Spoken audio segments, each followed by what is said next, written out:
On prend les espaces. 12. Dans les courses, dans la barre, et arrivez ensuite, vous mettez vos mains. On est à toi. Une passe, deux passes, joueur qui lève la tête. Et après on sort le bloc, on se retrouve dans les 30 mètres adverses. Et là on peut combiner.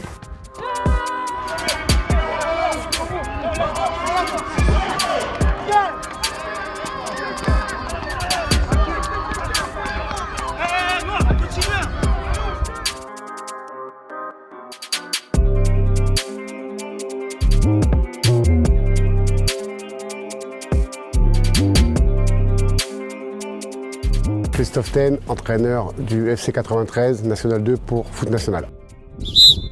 Christophe, on va rentrer directement dans le vif du sujet. Tu es entraîneur du FC 93 depuis l'été 2022. Tu venais de l'AS Muret, alors comment s'est faite ton arrivée ici à Bobigny? J'ai voulu rentrer donc sur la région parisienne, là où j'ai fait toutes mes classes et là où j'ai ma famille. Et donc ça s'est su rapidement. Et j'ai Sydney a eu vent de ça.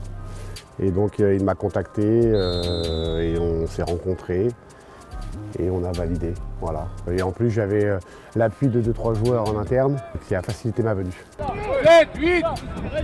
On échange depuis longtemps avec les clubs environnants en essayant de trouver des solutions à tous nos problèmes parce qu'on a beaucoup de problématiques. Et l'idée c'est de se dire bon, on va essayer de rassembler plusieurs clubs. À Bobigny dans le 93, le foot est important. On sait que c'est un des premiers viviers du foot français. Là aujourd'hui, actuellement le club, c'est 600 adhérents sur l'FC 93, mais si on englobe les autres partenaires, on monte à plus de 2000 adhérents. Toutes nos catégories jeunes sont très intéressantes.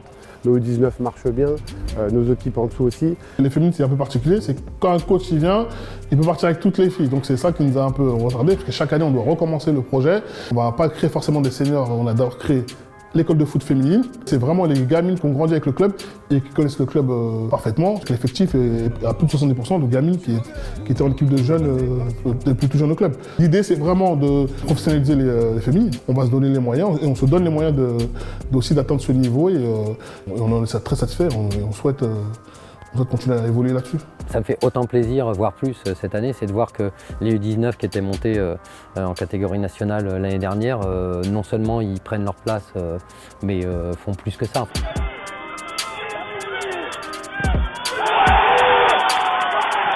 On fait une belle saison et c'est vraiment un indicateur fort de ce club.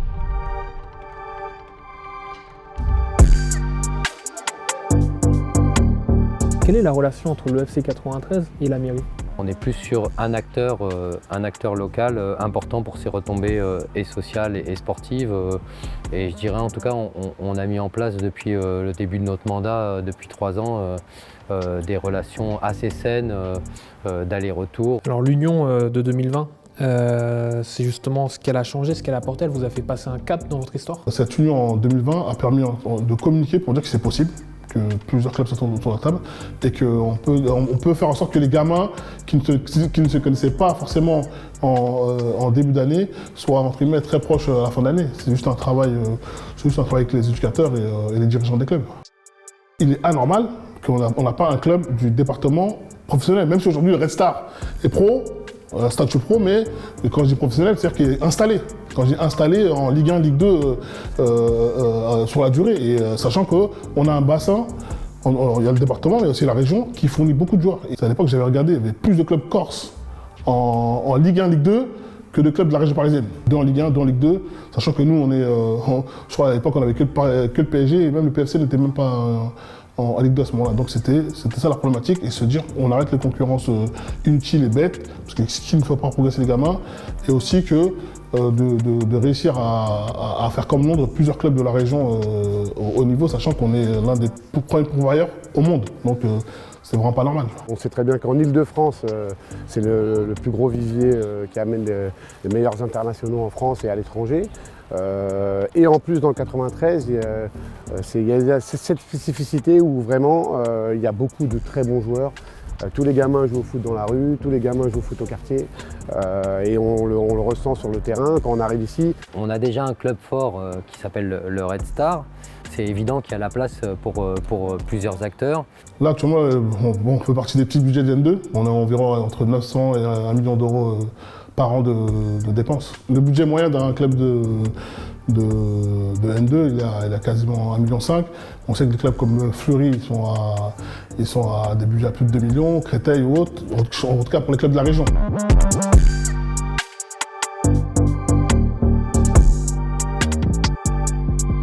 Christophe, tu es passé par le Paris FC, par Bastia Borgo, par Fleury, par Évreux, entre autres, hein, tu as eu d'autres expériences.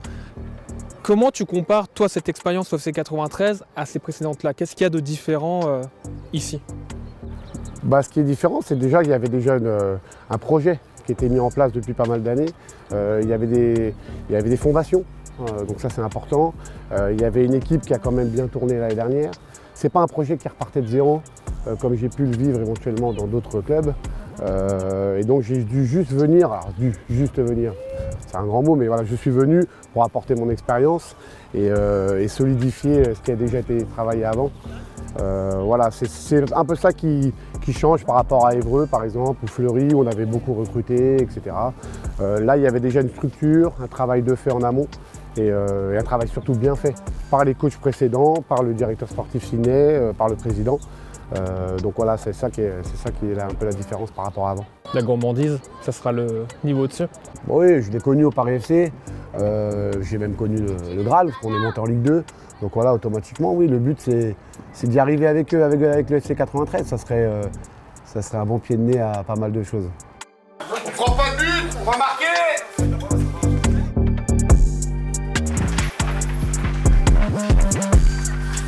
Allez les gars, oh. On lâche pas, hein. On n'a pas peur de grandir trop vite. On n'est pas, je veux dire que c'est la mentalité 93, on avance et on voit ce qui se passe. Ça a commencé dans le 93 et je veux finir dans le 93. Les gars, s'il y a un centre ou quoi, il faut du monde dans la surface. Suivez les actions. Après on se replace, on s'en fiche. Je pense que dans les années à venir, on va entendre parler de Bobby.